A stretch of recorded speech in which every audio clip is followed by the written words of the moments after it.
Perumbavoor bypass നിർമ്മാണത്തിന്റെ ഒന്നാം ഘട്ട പ്രവർത്തനങ്ങളുടെ ഉദ്ഘാടനം പൊതുമരാമത്ത് വകുപ്പ് മന്ത്രി PM മുഹമ്മദ് റിയാസ് നിർവഹിച്ചു. 3.5 വർഷം കൊണ്ട് കേരളത്തിലെ 50% പൊതുമരാമത്ത് റോഡുകൾ BM&BC നിലവാരത്തിലാക്കി കഴിഞ്ഞുവെന്നും മന്ത്രി. പെരുമ്പാവൂർ മുനിസിപ്പൽ സ്റ്റേഡിയത്തിൽ നടന്ന ചടങ്ങിൽ MLA എൽദോസ് കുന്നപ്പള്ളി അധ്യക്ഷത വഹിച്ചു. പെരുമ്പാവൂർ ബൈപ്പാസ് നിർമ്മാണത്തിന്റെ ഒന്നാം ഘട്ട പ്രവർത്തനങ്ങളുടെ ഉദ്ഘാടനം പൊതുമരാമത്ത് വകുപ്പ് മന്ത്രി PM മുഹമ്മദ് റിയാസ് നിർവഹിച്ചു. 15,000 കിലോമീറ്റർ റോഡുകൾ 5 വർഷത്തിനുള്ളിൽ BM&BC ആക്കി മാറ്റി തീർക്കാൻ വേണ്ടി ലക്ഷ്യമിട്ട് ഞങ്ങൾ നടത്തിക്കൊണ്ടിരിക്കുന്ന പ്രവർത്തനം 3.5 വർഷത്തിനുള്ളിൽ തന്നെ യാഥാർത്ഥ്യമാക്കാൻ സാധിച്ചു എന്നുള്ള സന്തോഷ വിവരം നിങ്ങളെ പ്രത്യേകം അറിയിക്കാൻ ഞാൻ ആഗ്രഹിക്കുന്നു. ഇനിയും പരമാവധി റോഡുകൾ BM&BC ആക്കി മാറ്റാനാണ് ശ്രമം നടത്തുന്നത്.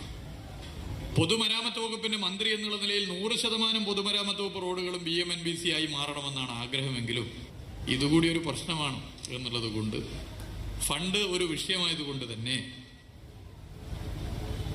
നമുക്ക് കൃത്യമായി ഏതൊക്കെ റോഡിലാണ് പ്രധാനമായി വേണ്ടത് എന്ന് നോക്കിയാണ് പൊതുവെ പരിശോധിക്കുന്നത്. Aluva Munnar road, MC road എന്നീ സുപ്രധാന റോഡുകളെ തമ്മിൽ ബന്ധിപ്പിച്ചുകൊണ്ടാണ് പെരുമ്പാവൂർ ബൈപ്പാസ് നിർമ്മിക്കുന്നത്. 7 മാസം കൊണ്ട് ആദ്യഘട്ടം പൂർത്തിയാക്കുമെന്ന പ്രതീക്ഷയാണ് MLAയും ഉദ്യോഗസ്ഥരും പങ്കുവയ്ക്കുന്നത്. News bureau, Perumbavoor.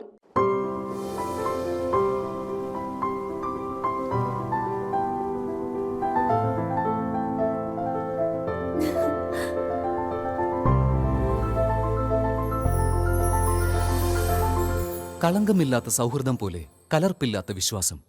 കല്ലൻസ് ജ്വല്ലറി.